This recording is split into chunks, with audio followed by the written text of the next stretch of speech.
Japan, fresh off a win against England. Yeah. Japan are on a roll. We're going to dive deep into this Asian country that could potentially be the best performing Asian country at this summer's World Cup. They beat Scotland, they beat England.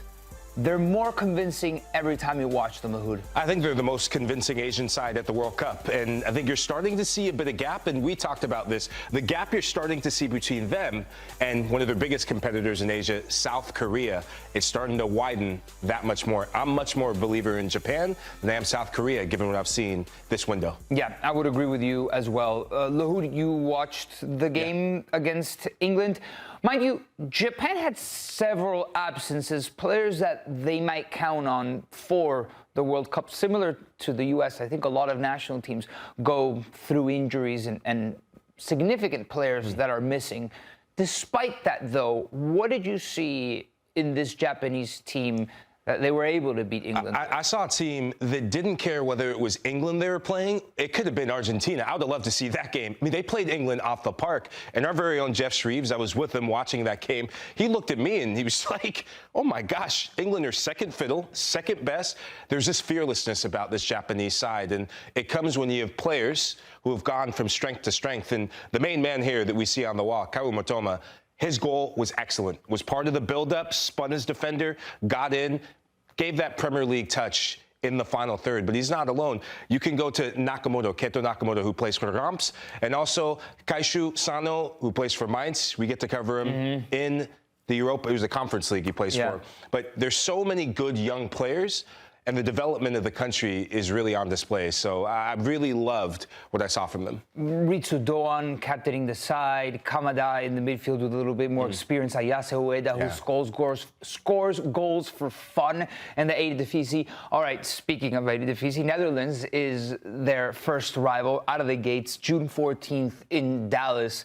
When you look at these teams, where do you think Japan can finish in this group? Nico, I know a lot of people will think I'm crazy, and I love that you teed it up. I think they can top the group over the Netherlands. This is a Dutch side that, yes, Cody Gakpo does perform for his national team, but this isn't the same Cody Gakpo of old. And the big caveat and the caveat, Memphis Depay does not look good. I wouldn't be surprised if they're the group winners and they can be that dark horse yet again. If you could surprise the Netherlands in the first game, and then you set yourself up for success. I think Japan are better than Tunisia, and I think they can get a result against Sweden. You're potentially talking about topping the group. Minimum, they have to get out of it, especially if there's third-place teams going through. We want to welcome in Kenta Hagiwara, by the way. He's co-host of the Asian Football Show, an expert of Japanese football, to give us a little bit more insight into this. Kenta, welcome to Morning Footy. Thanks so much for having me on. It's an absolute pleasure. Kenta, so talk to me about Japan and the expectations from this team. The round of 16 has been a finish line oftentimes for Japan. Can they finally get over this curse of the round of 16? Yeah, that's obviously the hope, right?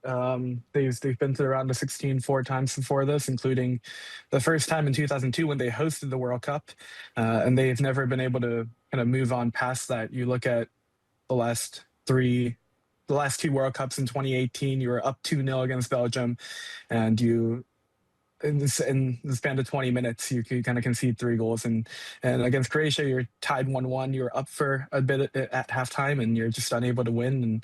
And you take it to pens and lose on pens. And there's just a lack of experience for some of the younger players there in that penalty shootout, and that it costs the team. But I would imagine this time around, the expectation isn't just making it out of the group stage. You look at 2022 and the outlook then, it was a group with Germany, it was a group with Spain, and the outlook was a little less of, can we win a knockout stage match? It was more of, can we get out of this group? They win against both European sides, and they make it out of the group stage as the winners of that group, and they just struggled against Croatia at times in that match. Again, in Group F, I think the outlook is a little higher, especially with the recent results. You go back to the October window in 2025, they beat Brazil after going down 2-0 at home and won 3-2. And then, of course, the Wembley result yesterday when they win 1-0 against England, a team that hardly ever loses, and also hardly ever gets shut out at home in Wembley. So I think the outlook is very good.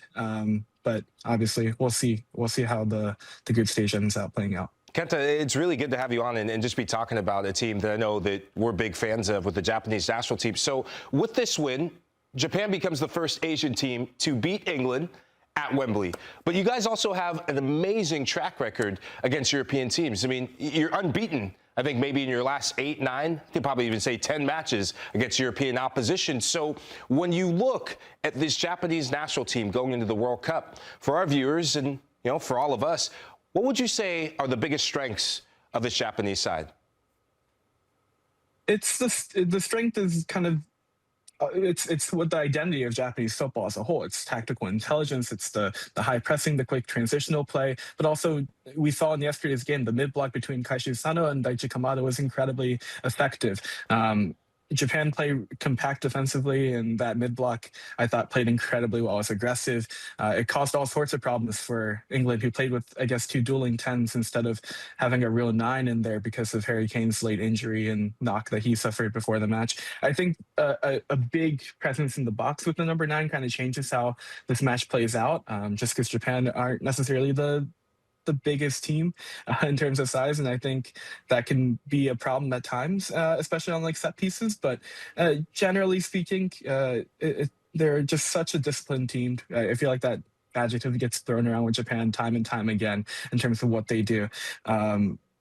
It's just all that identity that has been part of the Japan way of playing, from a coaching standpoint, in terms of how the game is coached at the club level and the national team level and the youth level across the board, and also how the players play. And it's that identity that really helps bring consistent performances against teams that are below them in FIFA rankings, but also the top European teams that they've been able to hold their own against. Kenta, we've been talking about this round of 16 benchmark, right? And the irony now is that if Japan wins that knockout stage game, the first one, it's only to get to the round of 16. So there's an extra layer here. When you consider all of this pressure on Japan to deliver, how do you think this team deals with that pressure? Well, I think they deal with it well. You look at even just yesterday's match against England. I think the expectation was that you get a result. You put your best team, best 11 that possible, barring the injuries, against an England side that had a lot of players kind of withdrawing, going back to their club for one reason or another, and also just suffering injuries, obviously with Harry Kane that we previously mentioned. So the expectation was to be able to put up a fight, and they did. So it's ultimately, I don't think they've suffered from pressure at the tournaments. At times it's been difficult. You look at the Asian Cup in 2023, they suffered against Iran and against Iraq. And so hopefully, right, come this time in the knockout stage, they're able to kind of get that one win, and hopefully that one win, the first win in the knockout stage of a World Cup, can get that curse out of the way. I know it's not the round of 16, but can help propel them into a deep run. It's amazing when you look at the profile of some of the Japanese players. It just seems, Nico, that they're just raising the bar, right? You have a player in Daichi Kamada who's a European champion, won the Europa League, and a FA Cup champion. Players playing in, the Premier League, players playing in Europe's top 5 leagues. So, Kenta, when you look at this group overall, are we seeing a potential golden generation in Japanese football? I think so, absolutely. And, the early 2000s, the JFA, the federation, came out with this 50-year plan. And they spoke about kind of the significance of getting players to Europe and developing talent over there. So you're seeing a lot of young Japanese players make the move over to Europe, and it's been effective, right? You're seeing, obviously, the names that are on the board here, but there's so many players in the Premier League and just in general the European top 5 leagues that you wouldn't have necessarily had the same quantity maybe 10 years ago in the previous generation of Keisuke Honda and Shinji Kagawa and Shinji Okazaki. The depth is the difference here, because now we're seeing some of these players be hurt. Like Taki Kubo wasn't available this window, and you still have other players that are playing high level European football be able to step up in the place and deliver. So it's definitely a great sign.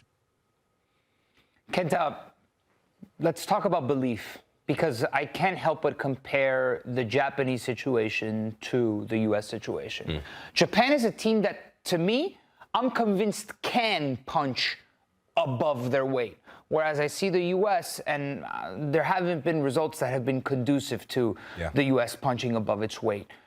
How come there is so much belief in Japan to have the best World Cup result that they've ever had? Well, partly it has to be what they did in 2022. It's a different subject if they weren't able to beat Germany and they weren't able to beat Spain. But the results that they got there, it's easy to look at those and say, well, why not do it again? And the run of form against again very recently here, the aforementioned result against Brazil in October was a really important one. You go down to and you hadn't beaten Brazil before, and to be able to storm back and win 3 at home was a really important win. And then you combine that with the Wembley result when you're not on home soil, which obviously the World Cup won't be in Japan. So you're playing in neutral sites. It's important to be able to win, not just at home. And I think that those 2 results are just indicative of the fact that this Japanese national team can get results against teams that are maybe above them in terms of quality of individual talent because of how disciplined they are as a team and how well coached they are. Samurai Blue's World Cup journey kicks off June 14th against the Netherlands in Dallas, and it's bound to be a fun one. Kenta, thank you very much. Thanks for watching this video from Morning Footy. For all news and insights regarding leagues around the world like EFL, Serie, and all UEFA competitions, both men's and women's, don't forget to sign up for Paramount+.